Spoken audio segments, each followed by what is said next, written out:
bienvenue dans Muscle ta répartie, le podcast qui te donne envie de l'ouvrir. Je suis Michel Ruffo et pour cet épisode, j'ai le plaisir de recevoir Julie Bonnet. Bonjour Julie. Bonjour.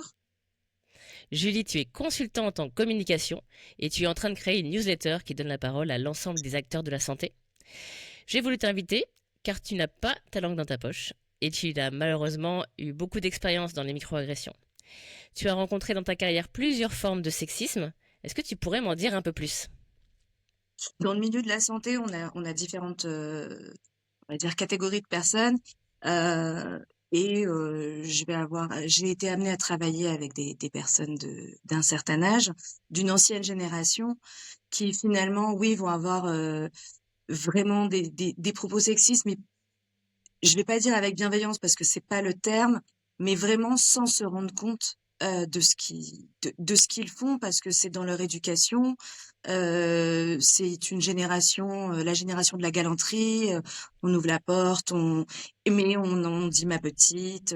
Ensuite, on a la catégorie des hommes, je dirais, de la cinquantaine. Bien accomplis, les patrons qui sont sûrs d'eux, qui choisissent la voiture de sport avec la montre et la nana à leurs bras. Ils sont quand même, en général, ceux-là, on les voit arriver de loin parce qu'ils ont quand même déjà une réputation qui les précède.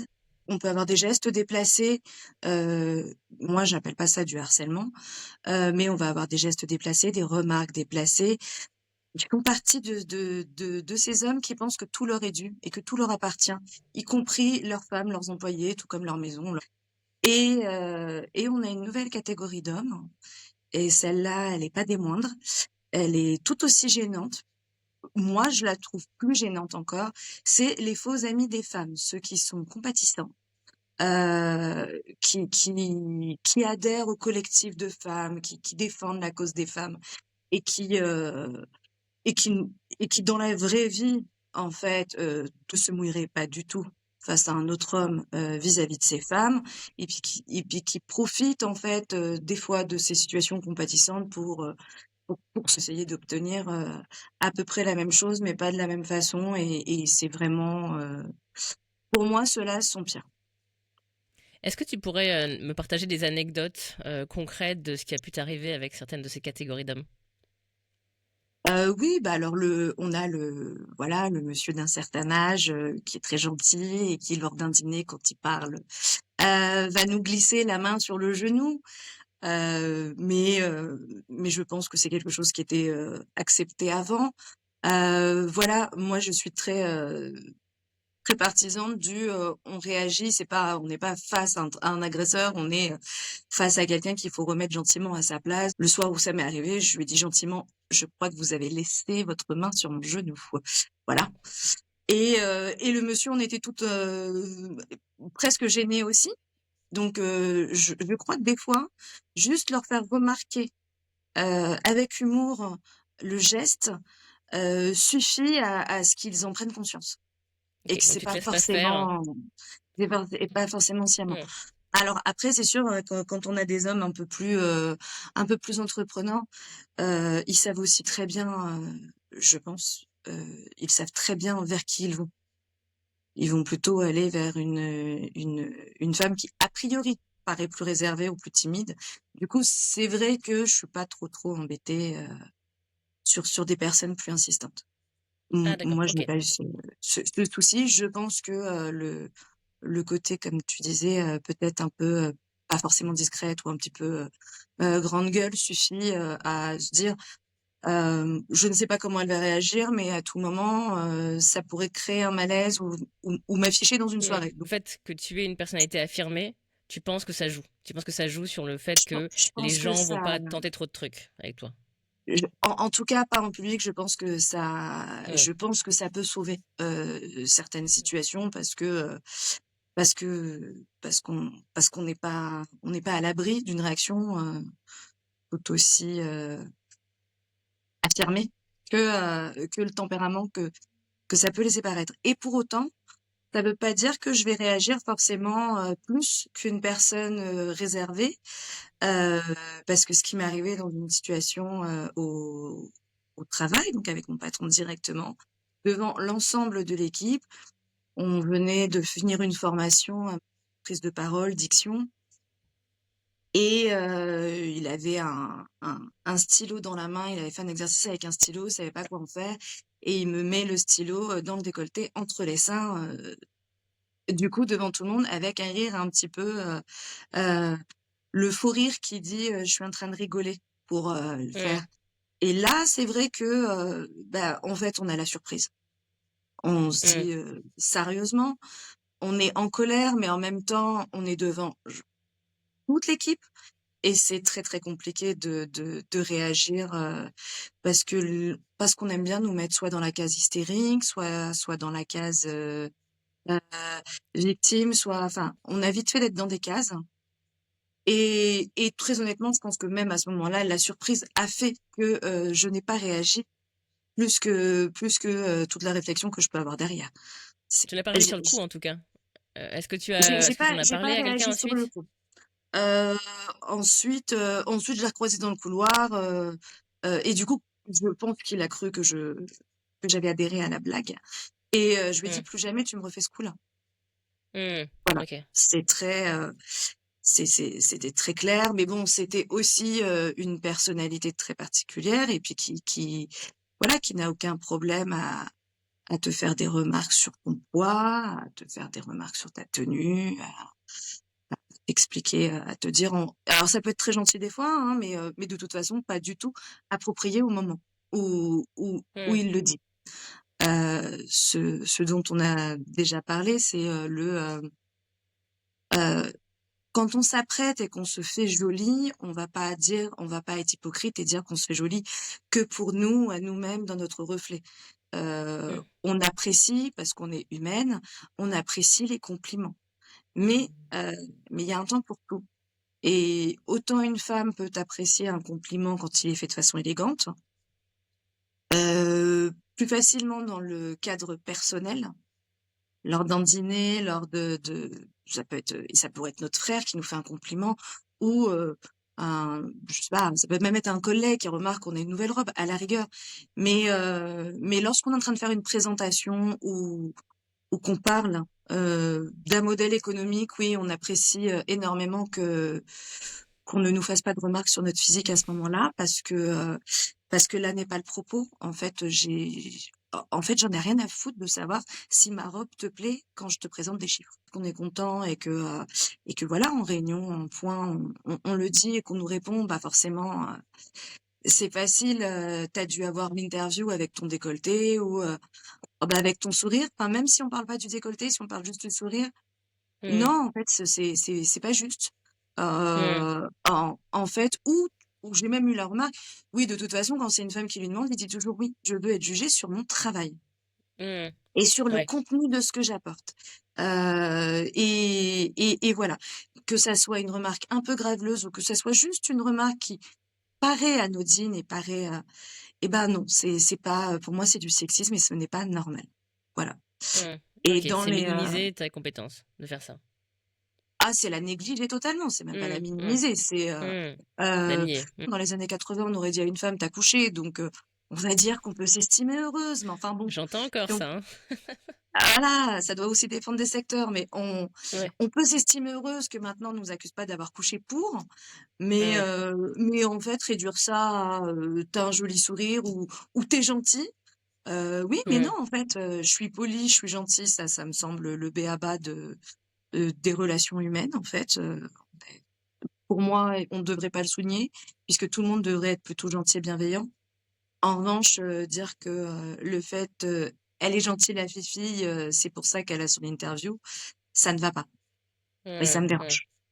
Tu as parlé aussi d'un type d'homme qui est l'homme allié des femmes, mais qui l'est pas en réalité. Là, est-ce que tu as aussi des Oui, anecdotes pour nous en dire plus? hem, alors, on a celui qui fait semblant d'écouter, de dire: «Viens, on va dîner», ou parler d'un domaine, enfin d'un sujet professionnel, donc tu te déplaces en toute bonne foi en pensant, parler de projets professionnels, et tu t'aperçois très vite que non du tout.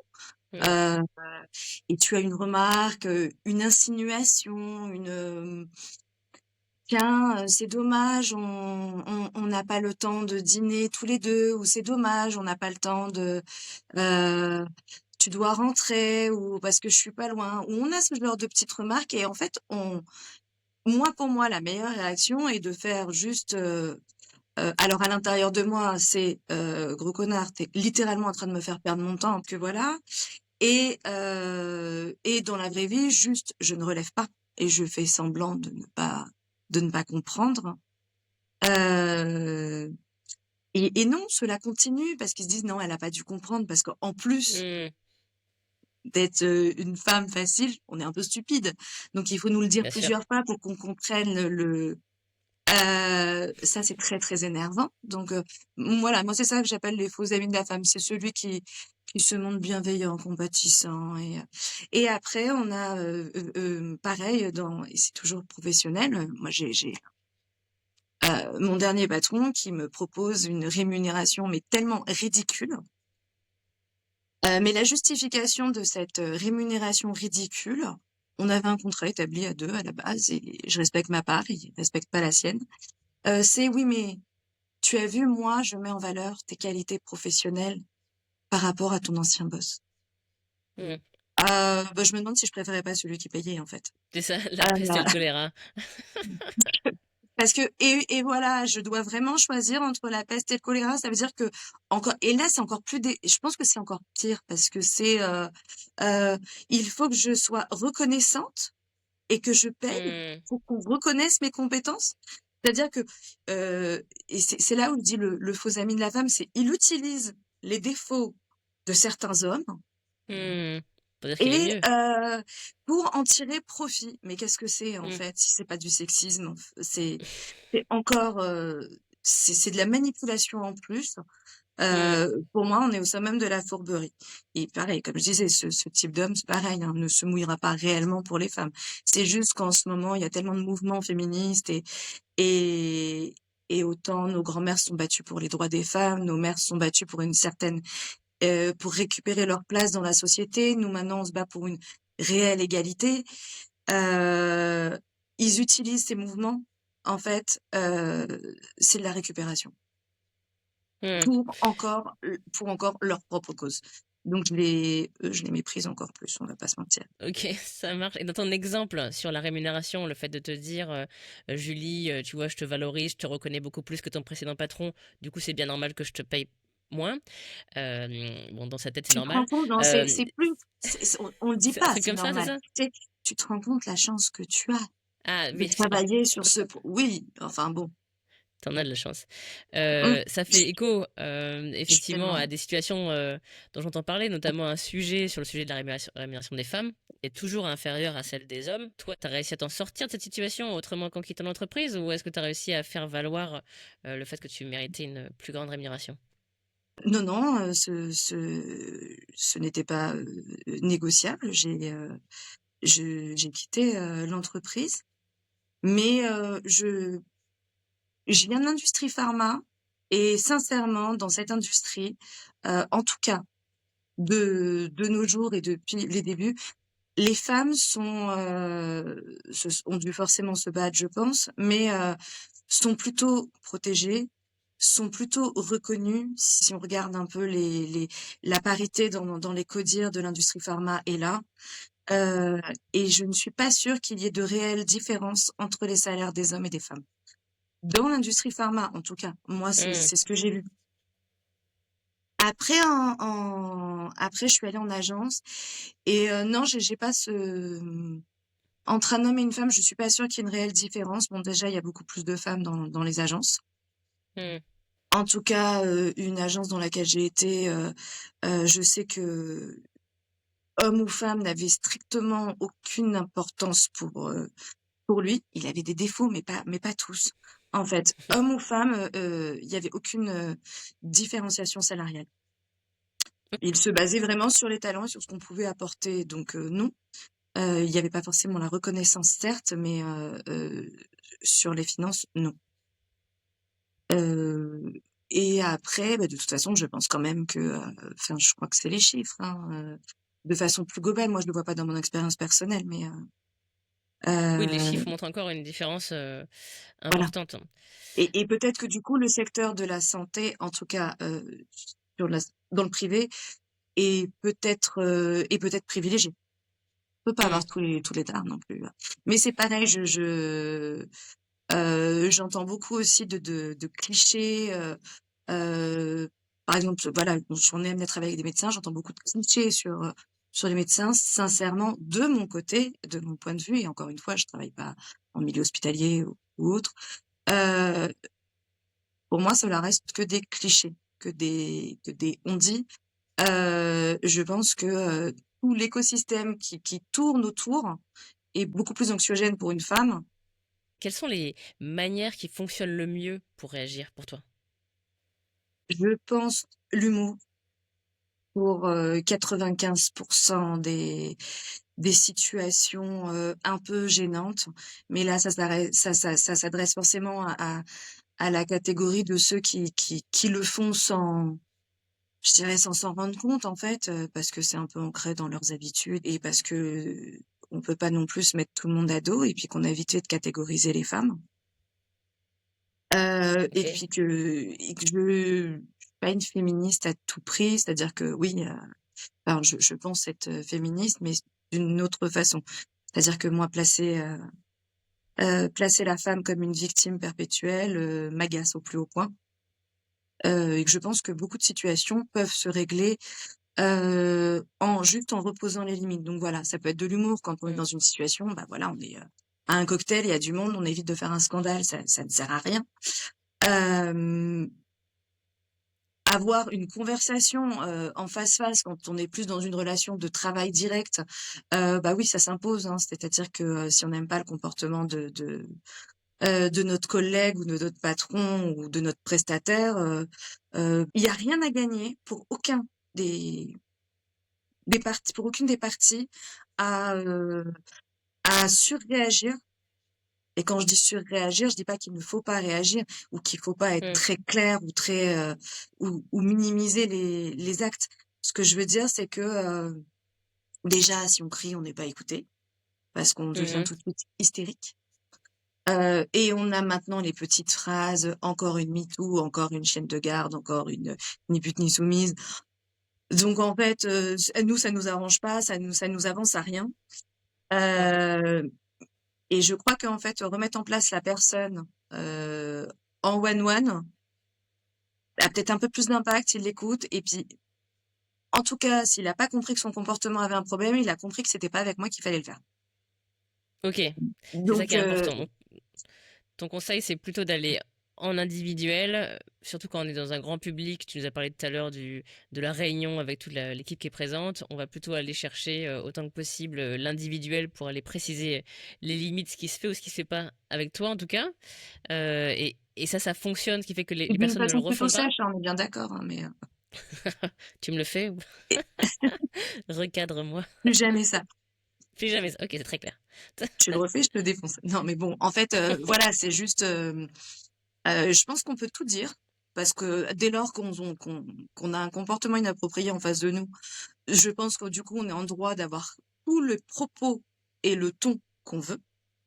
Hmm, Mais, mais je pense sincèrement qu'il y a un temps pour tout si on veut que ce soit entendu et respecté. Malheureusement. hmm, Parce que c'est pareil, on va avoir les types de ma génération qui sont plutôt prudents et je trouve, en tout cas, plutôt respectueux des femmes et font attention à leurs gestes. Ceux-là, je pense, bah, ont été éduqués par nos mamans, donc on est encore sur une autre génération. Et puis ont des femmes, donc qui ont un peu moins leur langue dans leur poche et un peu moins dans la hmm. bienséance qu'avant. Moi, je me suis vue expliquer, dire: «Oh bah tiens, tu te bats» et là, on voit la personne gentiment bifurquer, changer de conversation pour ne pas avoir à entendre, heu, que telle personne a eu un comportement inapproprié. Ils ont Ils ont, une ils ont leur petite tec code pour éviter le une sujet? Voilà, ils ont une petite technique d'esquive, genre: «Ah D'accord. mince, là, du coup, elle est en train de m'expliquer que, telle Hmm, personne a un comportement inapproprié. Ok, alors je vais hmm. soit rire, soit détourner la Je vais la faire taire. conversation, soit, C'est ça? mais je vais surtout pas me poser la question si cette femme le vit bien ou pas, ça ne m'intéresse pas. Mm. Moi, tant que j'ai Ouais. rien fait de mal, tout va bien, finalement. Oui, c'est ça. Ce qu'on entend un Donc, peu dans et en même dans temps, c'est le vrai que, hashtag Not All Men, tu vois. Tu vois le hashtag Not All Men, quand tu commences à parler d'un sujet de quelqu'un qui a rien à voir, souvent la personne qui est en face de moi me dit ah pas moi, hein. Je dis non, mais on parlait pas de toi. ah, mais alors ça, elle est Ok. assez magique, cette femme, mais chez des, cette phrase, chez des patrons, elle est magique. Je travaille quand même avec des hommes qui ont un certain niveau de connaissance, des fois un certain ego et une assurance. Et, Mm. et, c- et ces mêmes personnes peuvent en une seconde faire ah, c'est pas moi. Comme un enfant de 3 ans. C'est pas moi. J'ai pas touché. Elle J'ai a pas pas mangé touché. yaourt au chocolat. Mais alors, ça peut être pour une bêtise professionnelle, hein, ça peut être pour Ouais. n'importe quoi, hein, une erreur, ah non, c'est pas moi. OK, donc on se doute que sur des sujets un peu plus graves, si jamais c'est pas eux, ils vont surtout pas, du coup, bah, eux n'ont rien fait de mal et finalement, on peut pas leur reprocher non plus de se mêler de leurs affaires. Enfin, ça les arrange bien dans ces cas-là. Mm. Mais au final, voilà. Et puis, en fait, je pense que ça me va parce que ce que je disais tout à l'heure, les femmes ne sont pas nées victimes. Faut Mm. arrêter de mettre les hommes catégorie agresseur, les femmes catégorie victime. Je pense qu'on a des femmes qui ont pas leur langue dans leur poche aussi et qui sont pas toujours respectueuses des hommes, on va pas se mentir. Et puis sous couvert qu'elles sont des femmes, elles peuvent se le permettre parce qu'on voit rarement des hommes dénoncer du harcèlement ou des microagressions de la part de femmes, Mm. mais ça existe aussi. Et comme le sexisme en fait existe de femme à femme. Et elles sont Tout à plutôt fait. virulentes, hein, celles-ci. Enfin, on n'est pas là pour être protégé. On doit pas.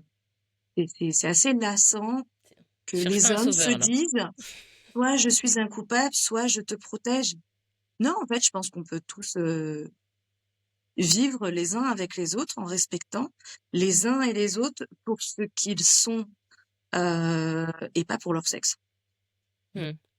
Yes, tu m'as parlé de l'humour qui marche bien pour toi. Est-ce que tu aurais des punchlines, des phrases que tu aimes bien dire pour répliquer? Bah, voilà, moi, ce que je disais, hein, le petit oups, votre main traîne sur mon genou. Voilà, ce qui est bien aussi quand on voit qu'on est dans une situation un petit peu malaisante. La, la, le grand avantage pour nous, c'est que bien souvent, ces hommes sont mariés. Alors, et du coup, comment va votre femme? Et elle est où, votre femme? Ou elle vous reconnaît? Enfin, voilà, on a toujours ces petits, le petit rappel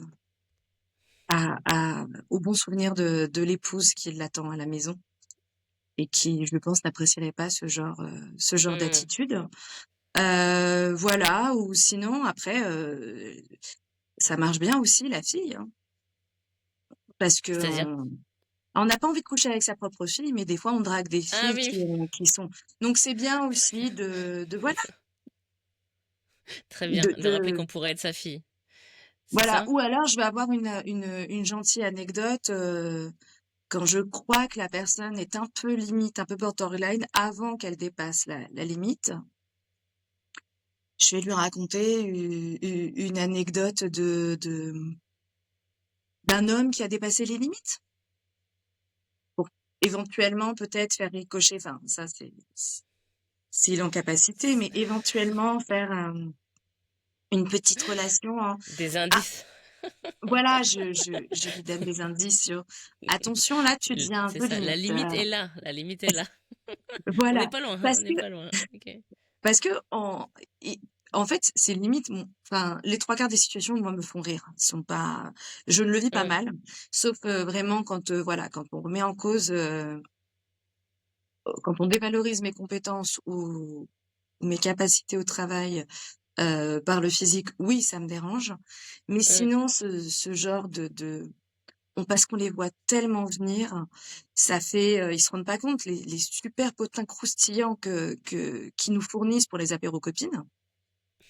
Les sujets de blagues, voilà. On Ça en me a fait rire. besoin, en fait, c'est Franchement, ça. eh ben, c'est ça, leur ridicule me fait rire les trois quarts du temps. Mais encore une fois, on parle de sexisme, de comportement un peu limite, de se dire, il est tellement sûr de lui, il croit vraiment que ça marche ou qu'on le voit pas venir. Enfin, voilà, c'est drôle. Hmm. Mais, Ok. tout quand on reste dans ce La limite n'est domaine-là. pas franchie.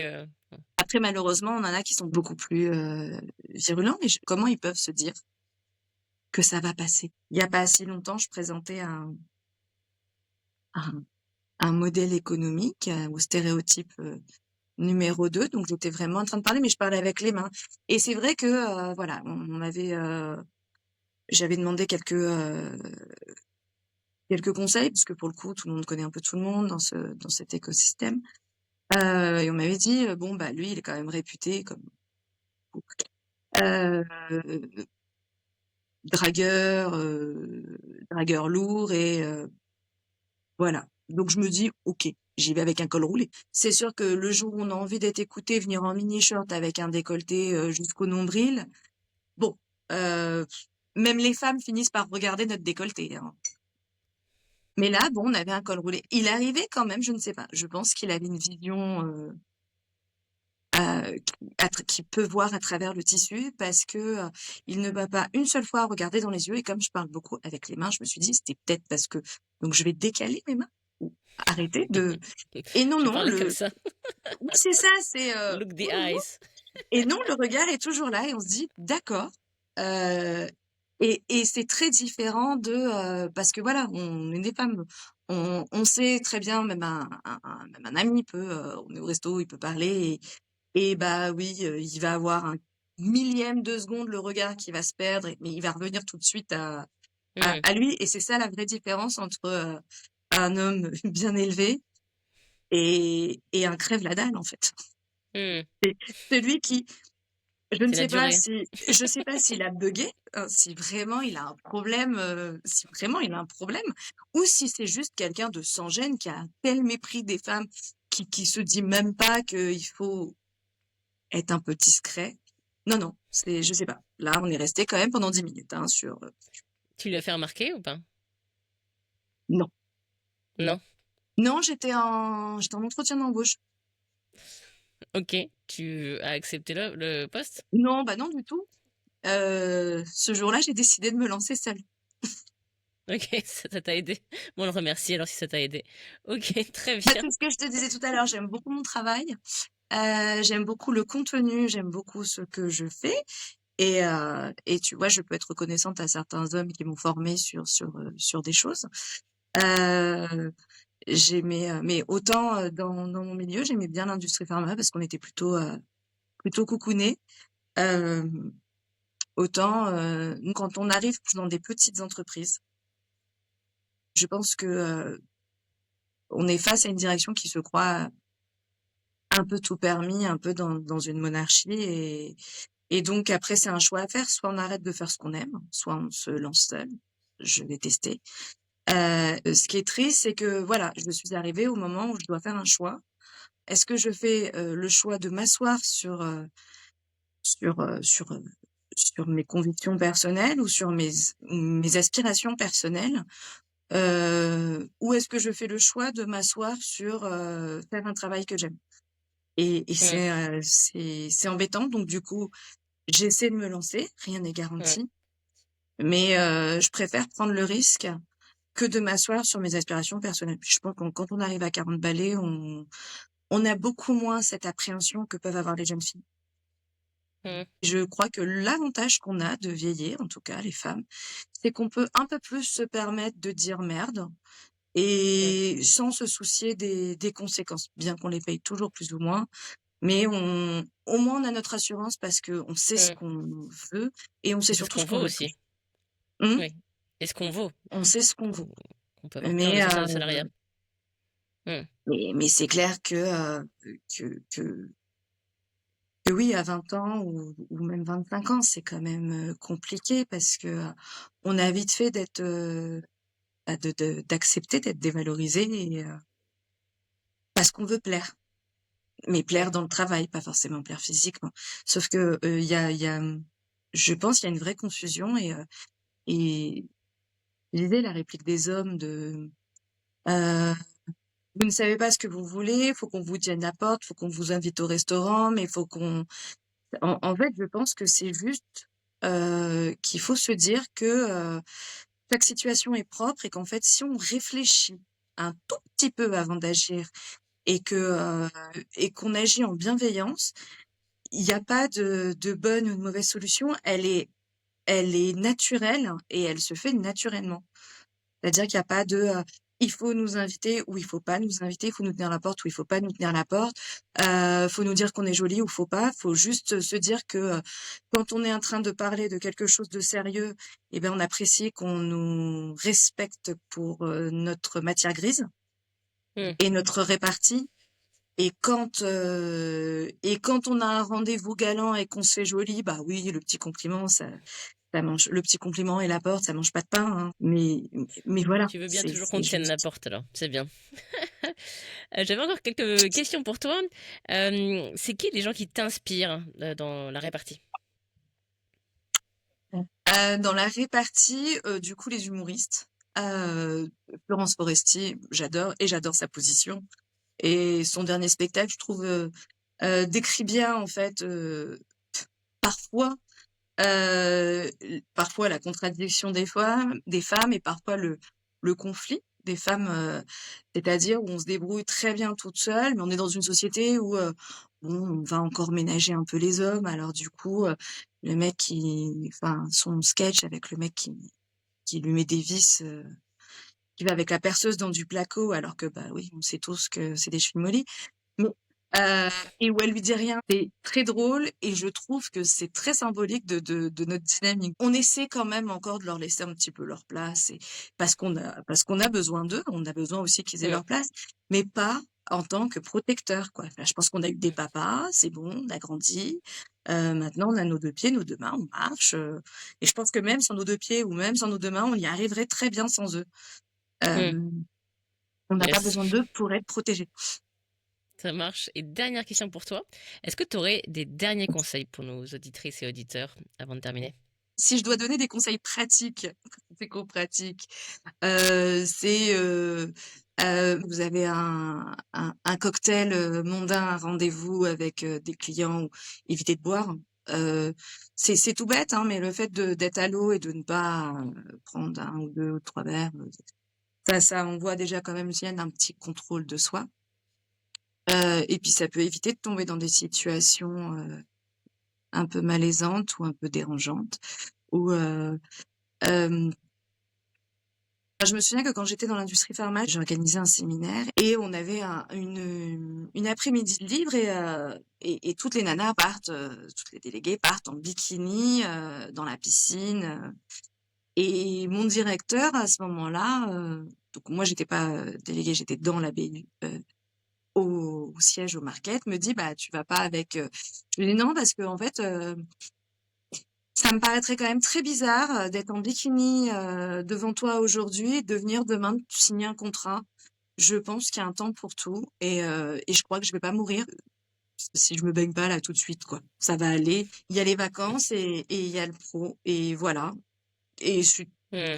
c'est tout bête, mais je pense que, il faut savoir aussi, se souvenir de où on est et pourtant Hmm. c'est moi qui dis ça parce que pourtant j'ai pas trop de filtres et des fois ça m'a joué des tours. Ça d'ailleurs, c'est peut-être pour ça que tu dis ça, qu'insiste là-dessus. Non, alors justement, moi c'était plus sur mon franc-parler où ça m'a joué des tours Hmm.